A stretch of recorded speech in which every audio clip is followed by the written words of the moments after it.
Hi, Mrs. McTaggart here. So this video will cover all the formulas you've seen: cosine rule, sine rule, area of a triangle, and we'll look at deciding how to identify which formula to use and some little tips and tricks that might help you if you have no idea what to do unless you're told the formula used. So you should have already seen videos or have been taught cosine rule and sine rule and area individually, okay? But otherwise it counts as a good wee recap as well. So what we have here is, this is a little mashup of all the formula together on one place. Now, I tend to teach in a different order to some of my colleagues. I always teach the cosine formulas, and then I say that the sine rule formula is my backup. The reason being because cosine rule is probably easier to identify when to use in the exam. So let's have a look at the cosine rule for a side. It uses B and C. Now, I teach my pupils for that one, if you can put your head on the angle, point out to two sides, then you use cosine rule. Another way of explaining that is your teacher might have called it a cosy corner, or they might have said two sides and angle in between. So this one needs two sides and angle in between. If you don't have that, then it can't be cosine rule. So your backup is go to sine rule, okay? So if you can't do cosine rule, backup is then to do sine rule. Similarly, if you have an angle, you have a triangle and you have to find the angle in this triangle, I always look at the cosine rule first of all. Cosine rule here, you need A, B and C, so you need all three sides. So you look at your triangle, do you have all three sides? If you don't have all three sides, then it must be sine rule. So if you don't have all three sides, you go and use sine rule. And then the final one is your area of a triangle. Basically, use that if there's any mention of area at all, whether they give you the area or ask for the area. So, two sides angle in between for a side, don't have that, sine rule. All three sides in a triangle, don't have that, sine rule. That's my wee mantra for it. And the way the sine rule works is because sometimes the sine rule is a bit tricky, and when you do all the ticky business on the A's, B's and C's, you don't have two ticks and two ticks. So we then start to say we need to be able to make a cross in the triangle. So I kind of talk about having the X factor for that one. And then sometimes it isn't always possible to find the side or the angle that you want. You maybe have to calculate the third angle by subtracting from 180 first, or you maybe have to find angle C instead of B and then at the end subtract from 180. So the sine rule can be a wee bit sneaky to spot. This is why we go for the cosine rule first. Now in your formula sheet in the exam, it doesn't always tell you, it doesn't say cosine rule for a side. You have to identify it yourself by the key feature. The side one starts with a little a because we label the sides little letters, and the angle one starts with a capital A because angles start with capital. Angles have capitals when we label our triangles. So it simply says cosine rules on your formula sheet. Anyway, let's get started. Let's look at some examples and decide what we're going to do. So here is my first one. We are looking for angle NMP. Now, if you recall, I said, right, do I know all three sides? Yes, I do. Cosine rule. So the cosine rule for this one, we are finding angle NMP. So we are finding this angle up here. Now, if you want to change the letters of the formula, instead of starting with cos A, this will start with cos M. So it will be cos capital M equals, it will be the other two letters, so p squared plus n squared, and then it finishes with take away m squared. So this formula always starts and finishes with the same letter. Ideally, I teach my class a wee trick. They don't bother changing the letters in the formula. They know, well, the takeaway one is always the one opposite the angle you're after. So they know the takeaway one will be 18. And then it's all over 2pn. So if we put our numbers in here, what we have is we have cos m equals 17 squared plus 22 squared minus 18 squared all over 2 times 17 times 22.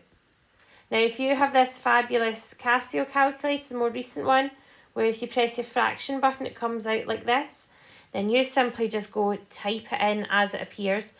And when you type it in, your calculator will turn it to this fraction here. Now you have the option if you want at this point to write it as a decimal. I've got to the point, I always taught my class to write it as a decimal to 3 decimal places and would write ... to show that we weren't rounding. But now I'm at the point, most people have a Casio calculator, leave it as a fraction. And then to work out what m is, we do inverse cos or shift cos. So we do cos with a wee -1 of either our fraction or our decimal. But remember, please keep your answer as accurate as possible. Fraction is accurate. The decimal, I would use your answer button in the calculator. So we do shift cos of that, and we get that our angle to the nearest degree is 53 degrees. Okay. Now, if you don't have the fancy Casio with that fraction button, a little tip would be that if you wanted to do it all in one go, you could put brackets around your top line, brackets around your bottom line. Remember, BODMAS would happen here if you didn't put those brackets in, and you would have a completely wrong calculation. So that's one way of doing it if you want to do it all in one go. Or the foolproof way is work out the top line, write down your answer, work out the bottom line, write down your answer. But honestly, if you've got the new Casio, that is the way to go.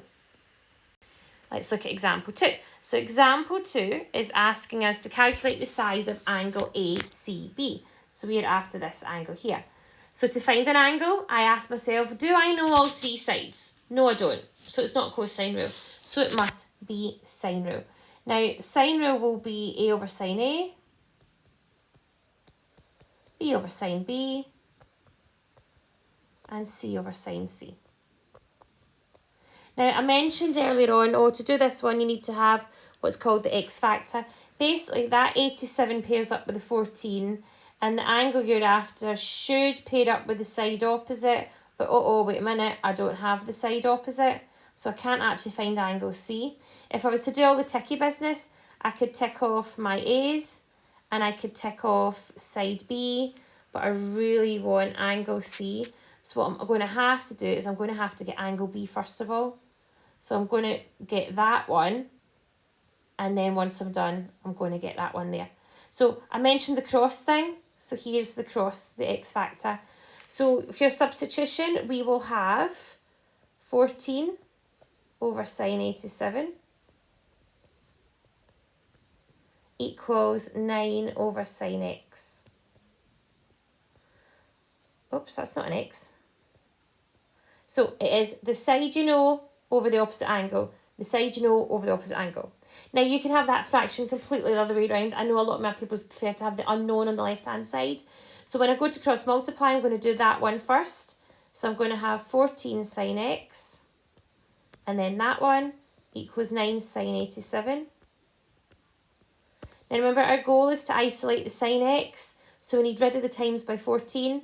So we do the opposite and we divide by 14. So you'd end up with 9 sine 87 divided by 14. Go to your calculator, and you can either leave it as a fraction or a decimal. It comes out as a decimal of 0.641, and I always write ... to show that I'm not rounding that.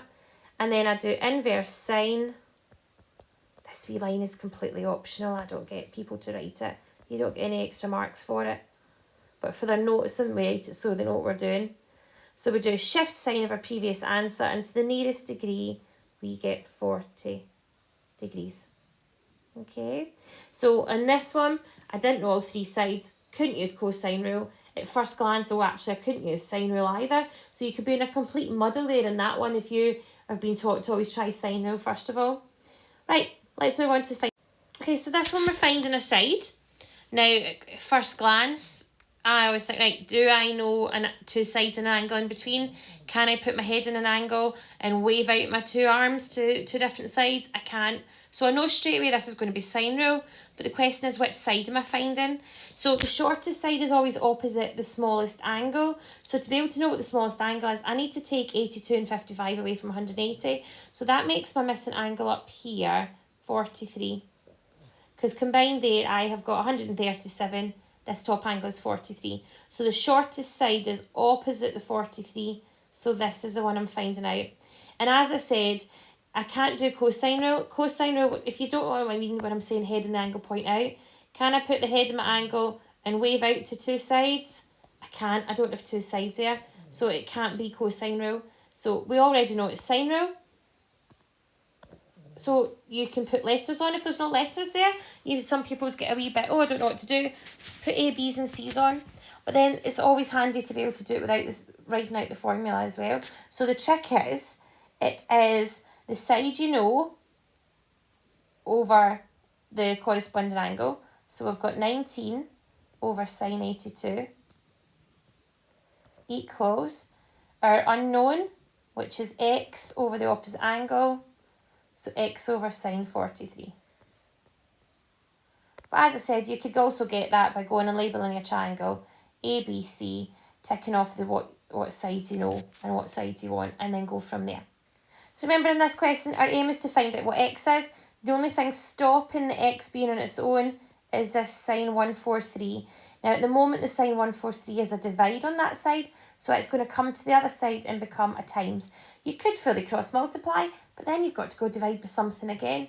So if you spot that it's only the sine 43 that needs to move, that's what you're moving. So this becomes 19 times sine 43 all over sine 82. And that'll give you x. Type that into your calculator and you will get 13.085, so I'm going to round it 2 decimal places, 13.09 millimetres. So that's that one, sine rule covered. So my last one, obviously, I'm finding another side. I've used everything but the cosine rule, but let's have a look at it and think, right, why am I using cosine rule here? So cosine rule needs two sides and the angle tracked in between. My little trick is, can I put my head on the angle and wave out to two sides? So there's my wee stick man. Yes, I can. So if I can do my stick man, it's cosine rule. Now this cosine rule is the big long one that starts out like this. So it's one that looks a bit like Pythagoras to begin with. 2bc cos A. Now I know technically I should have probably changed those letters. So if I was changing the letters, it should be j squared equals k squared plus l squared minus 2kl cos j. But as long as you know you're using the 6, the 9 and the 52, we can go straight to the substitution. So x squared is 9 squared plus 6 squared minus 2 times 9 times 6 times cos of your angle, so cos 52. And when you type that in, you will get, you get 50.50. I was going to do dot dot dot, because remember I'm not going to use that exact answer. You then have to square root that. Now in exams, that's quite often where people go wrong in this question. They do all that working and then forget to do the square root. So square root of your answer button to keep it nice and exact into 2 decimal places, it will give you 7.11 centimetres. Okay, so remember, some of your teachers will call that a cosy corner, but it's probably the easiest to identify, two sides, angle in between. And it's the same kind of layout you need for area questions. So that question is also perfectly set up to find the area. You need the two sides, angle in between, head and the angle point out is my wee trick. So last but not least is area. Now instead of doing a straightforward, oh, go find the area of the triangle question, I decided to do a working backwards one. So in this one here, we are told that the area of this triangle is 20 centimetres squared.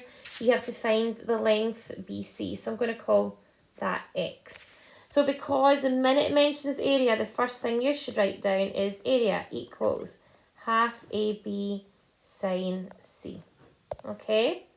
Then we plug in what we know. So we know that a half times 11 times our unknown times sine 35 is equal to 20. Now I'm just going to put the equals 20 on the right hand side instead of the left hand side, because it's sometimes a wee bit nicer having it that way. Now our aim now is to get x on its own, so we need to isolate this x, and there's different ways. Okay, in previous years I've taught we'll work out what a half times 11 times sine 35 is, and then we would have a decimal here, and then you would do 20 divided by that number. That works brilliantly. If you're good at change of subject, we can do change of subject. So we'll have x equals, we're going to start with a 20, and we're going to do opposites of everything. So opposite of dividing by 2, which is a half, is to times by 2. The opposite of timesing by 11 and timesing by sine 35 is to divide by 11 times sine 35. Now, get that, type in your answer, all in one go. Again, if you've got that Casio calculator, this is brilliant. It's really nice to type in. You get an answer of 6.34 centimetres.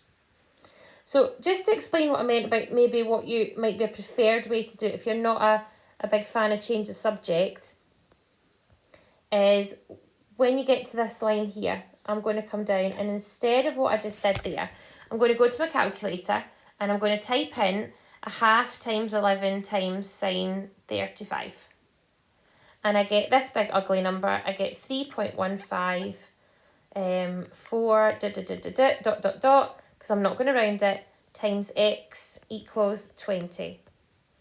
And from there, to get x, so we need to do the opposite times, and by the 3.15 we divide. So we go to x equals 20 divided by your 3.154, and you will come out with the same answer. Remember, I always use my answer button instead of rounding, and it gives you 6.34. If you are not confident using the answer button, one wee tip I'll give you is to, if you're going to round prematurely within a question as such as this, try and keep to 3 decimal places. It just makes it a wee bit more accurate. I certainly would not want you to round to 1 decimal place because it will completely alter your final answer, and sometimes you do get penalised in the exam for doing a wee bit of premature rounding.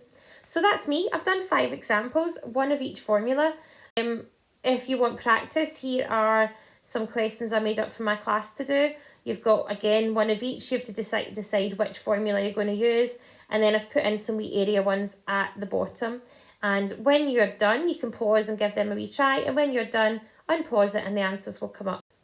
And that's the answers there. So thanks very much for watching, and I hope this has helped. Bye-bye.